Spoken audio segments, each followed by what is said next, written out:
I stood at the entrance of the marble-clad boardroom, my palms damp but my spine straight, the kind of straightness a person learns after a lifetime of being bent, without breaking. And when I said the words, "I came to claim my inheritance," the room didn't just go quiet, it froze, as if time itself had stumbled over my sentence.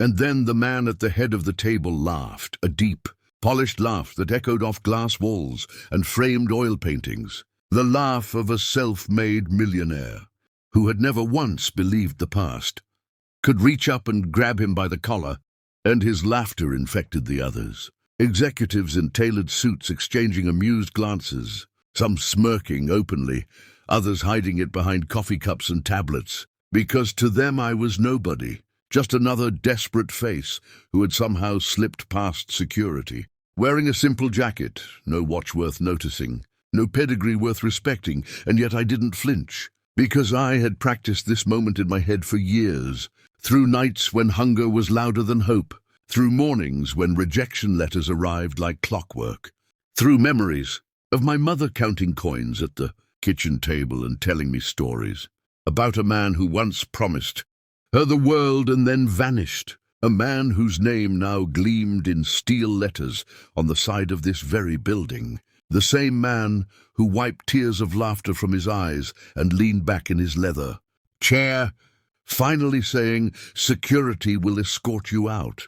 But before anyone moved, I took a step forward and placed a thin, worn envelope on the table, its edges frayed, its contents heavier than gold, and I said calmly, "Before you do that, sir, you might want to read what's inside." And something in my voice, maybe the steadiness, maybe the certainty, made him pause, because arrogance often mistakes confidence for bluff, and curiosity has always been its weakness. So he nodded to the nearest executive, who opened the envelope, pulling out documents yellowed with age, a birth certificate, a notarized affidavit, a handwritten letter, and finally a DNA test request form that had never been submitted. And the room shifted, laughter fading into whispers, because paperwork has a way of making even the powerful uneasy. And as the executive skimmed, his expression changed, color draining from his face as he looked up at the millionaire and then back at me, and said quietly, "Sir, this is serious," which earned him an irritated glare, because the man at the head of the table did not like being interrupted, especially not by reality, and he snatched the papers himself, scanning them quickly, scoffing at first, then slowing down, his jaw tightening as he read the letter written decades ago, in my mother's careful handwriting, a letter he had never answered, a letter that spoke of promises, of love, of a child on the way, and of silence that followed. And when he looked up at me, his laughter was gone, replaced by something sharp and assessing, and he said, "People forge things like this every day," and I nodded, because I had expected that, and replied, "That's why I'm not asking for belief. I'm asking for a board-approved DNA test."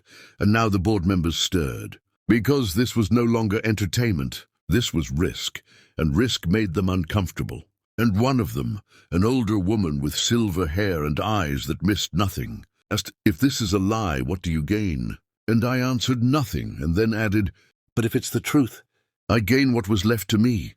And the millionaire slammed his hand on the table, the sound sharp as a gunshot, and said, "There is nothing left to you." And that was when the silver-haired woman leaned forward and said, "They're words that would change everything. According to the founder's estate plan, any verified biological heir has the legal right to be acknowledged and compensated." And suddenly, the room felt smaller, the air thicker, and I could see it on his face, the first crack in the armor, because he had built his empire assuming no one from his past would ever show up with proof. And as the board whispered urgently among themselves, I stood there remembering how my mother used to say, "Truth is patient, son. It waits until people are loud enough to hear it." And when the chairman finally called for order and announced that the board would vote on authorizing an independent DNA test, the millionaire shot to his feet, protesting, arguing, threatening lawsuits. But power shifts quietly, and when the vote passed unanimously, his eyes locked onto mine, no longer amused, no longer dismissive, but searching, almost fearful, because for the first time in his life, money couldn't laugh a problem away. And as they escorted me out, not as a trespasser, but as a claimant, I caught my reflection in the glass wall, the same face that had been overlooked all my life, now carrying a calm resolve.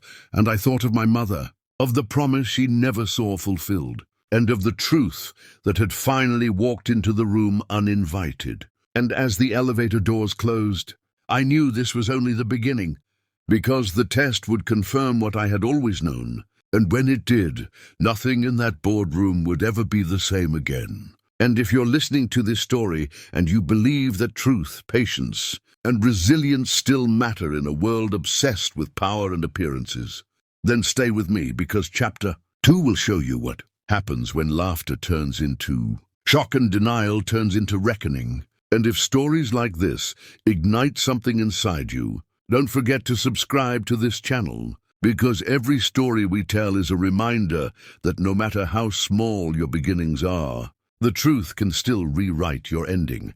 The DNA report landed on the boardroom table like a verdict, and this time no one laughed.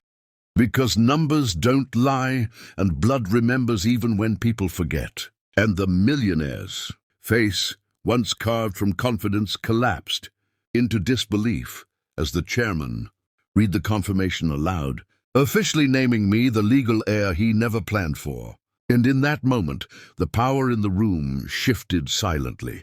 Chairs scraping back, voices lowering, lawyers exchanging looks that said the game had changed. While I stood there realizing that inheritance isn't just money, it's truth, accountability, and the cost of running from your past. And as the board prepared to enforce the founder's will, the man who once mocked me understood that some debts are paid not in cash, but in consequences. And if you want to witness how denial turns into justice and how a forgotten child claims more than wealth, subscribe to the channel and don't miss the